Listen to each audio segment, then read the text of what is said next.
Halo guys, Assalamualaikum warahmatullahi wabarakatuh. Apa kabar? Semoga teman-teman dalam keadaan sehat walafiat. Salam buat keluarga teman-teman di rumah. Salam sepak bola. Perkenalkan gue Ajay, gue si netizen yang suka membahas bola. Pertandingan PSG versus Real Madrid tadi malam menyisakan banyak hal. Mungkin kalian yang nonton juga sudah tahu ya bahwa Real Madrid disayur 4 gol tanpa balas oleh PSG, di mana 2 gol akhir dari blunder sendiri. Ya, blunder dari Asensio dan Rudiger, yang blunder yang sangat konyol bisa dibilang ya. Blunder yang sangat tidak penting ya. Yang membuat PSG akhirnya nyaman di pertandingan kemarin dan menggelontorkan 2 gol tambahan selain 2 gol blunder itu, sehingga PSG menang 4 gol tanpa balas. Which is gini ya, menurut gue ini pertandingan cukup baik untuk Real Madrid. Kenapa?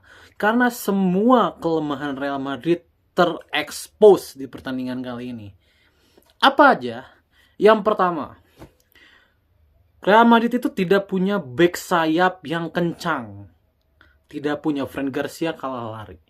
Valverde kalah lari. Trent juga larinya nggak bagus-bagus banget gitu ya. TAA juga kan defense-nya jelek. Menurut gue ya hanya Carvajal yang cocok memang untuk Real Madrid ya.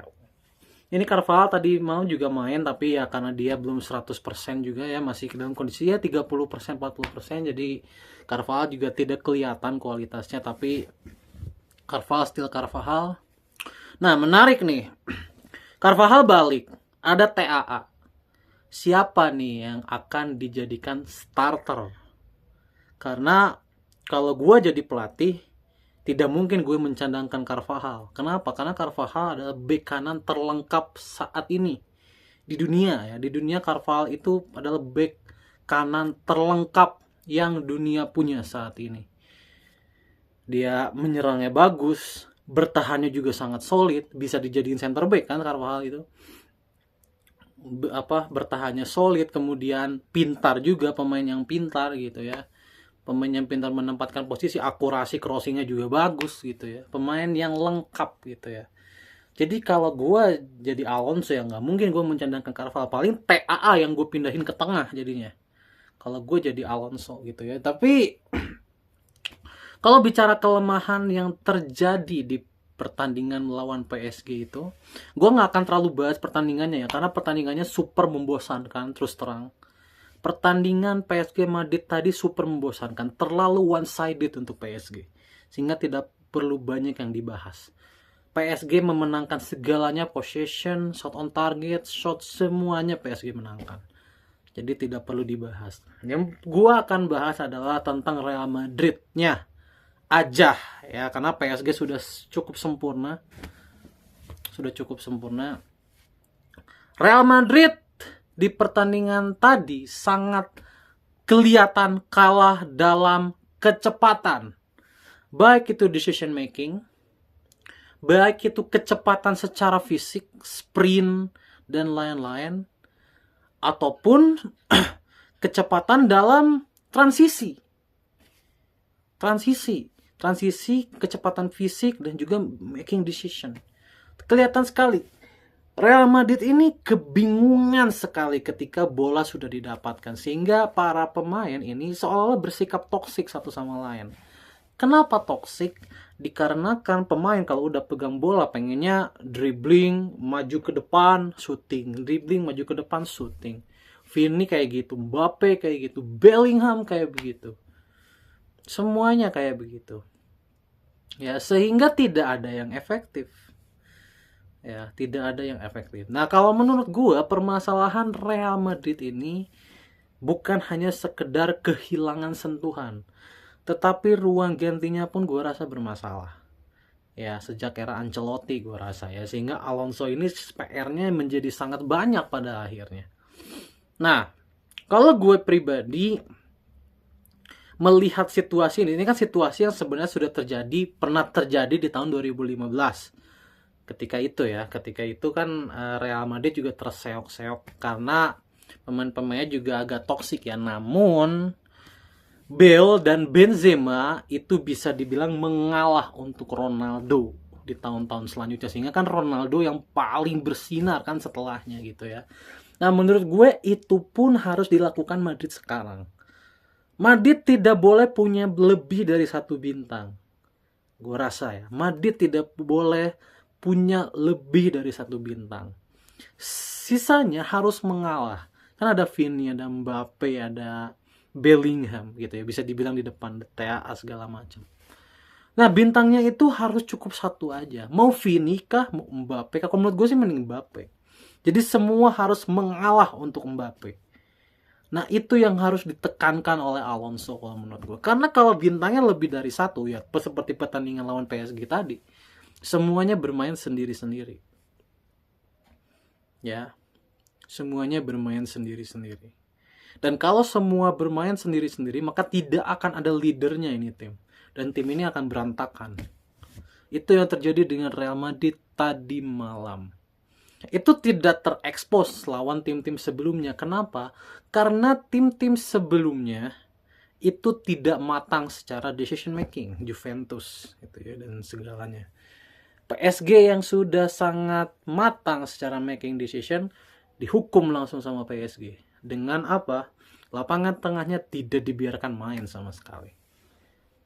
Ya, sehingga lini depan kita lihat sebenarnya lini depan itu dibiarkan loh. Kan PSG itu menumpuk pemain aja di belakang kan.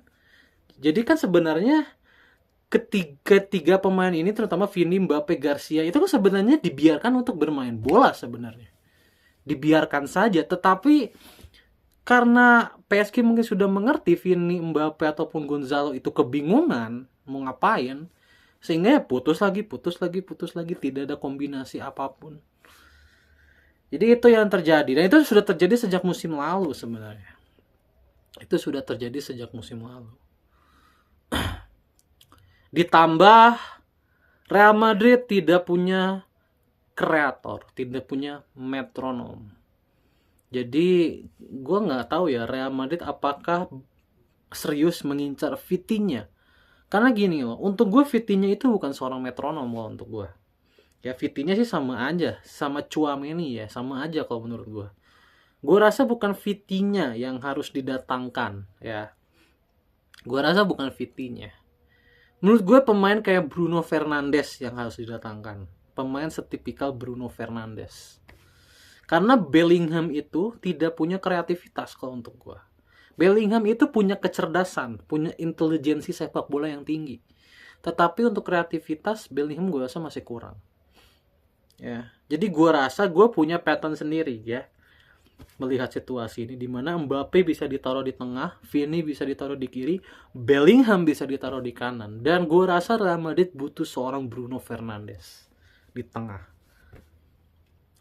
butuh seorang yang sangat kreatif seperti Bruno untuk bisa menghidupkan tim ini. Tim ini serangannya sangat tidak hidup, terus terang sangat tidak hidup, jadi semua harus mengandalkan skill individu. Jadi itu, ditambah ya belakangnya sangat berantakan. Tidak ada pemain yang proper di belakang ya. Rudiger hancur, Asensio hancur. So far baru Huijsen yang udah kelihatan solid ya. TAA juga hancur ya. Di beberapa pertandingan terakhir juga TAA hancur gitu. Fran Garcia sedikit meningkat, tapi Fran Garcia levelnya cuma segitu-segitu aja. Gue rasa butuh back kiri yang jauh lebih baik dibanding Fran Garcia. Jadi banyak sekali. Jadi PR-nya pertama adalah harus ada leadernya ini tim. Yang kedua harus punya seorang metronom ya, sehingga hidup gitu ya lapangan tengah. Lapangan tengah sangat tidak hidup. Jadi itu sudah terjadi sejak musim lalu, sejak Kroos pergi dan Modric sudah jarang diturunkan. Sekarang Modric juga pergi kan. Dan yang ketiga adalah belakang ini harus dicuci gudang gue rasa ya. Jadi gue rasa hanya tinggal disisakan Huijsen, Carvajal, TAA gue rasa ya. Sisanya gue rasa Rudiger Rudiger masih boleh lah. Sisanya gue rasa udah harus dibuang sih. Kayak Eder Militao itu udah kemana gitu ya. Asensio gue rasa juga udah bukan levelnya Madrid gitu ya. Fran Garcia, Mendy gue rasa mending cabut gitu ya. Jadi dicuci gudang belakangnya. Kasihan Courtois ini masih bagus loh sebenarnya, masih kelas dunia bisa dibilang. Tapi kalau backnya seperti ini ya kasihan juga Courtois gitu. Lama-lama bisa kena mental juga. Kemudian Bellingham gue rasa tidak hidup ya di posisi attacking midfield. Bellingham jauh lebih hidup di posisi false nine. Jadi gue rasa Bellingham harus sedikit lebih ke depan mainnya supaya dia bisa jauh lebih hidup. Ya, gue udah berkali-kali lihat Bellingham main di posisi IMF di eranya Madrid di musim lalu ya. Kan kalau musim sebelumnya Bellingham jadi false nine kan. Ya kan jadi false nine, tapi sekarang Bellingham jadi IMF lagi dan sulitan Bellingham ternyata. Ya, itu aja dari pertandingan PSG Madrid yang terlihat tadi malam.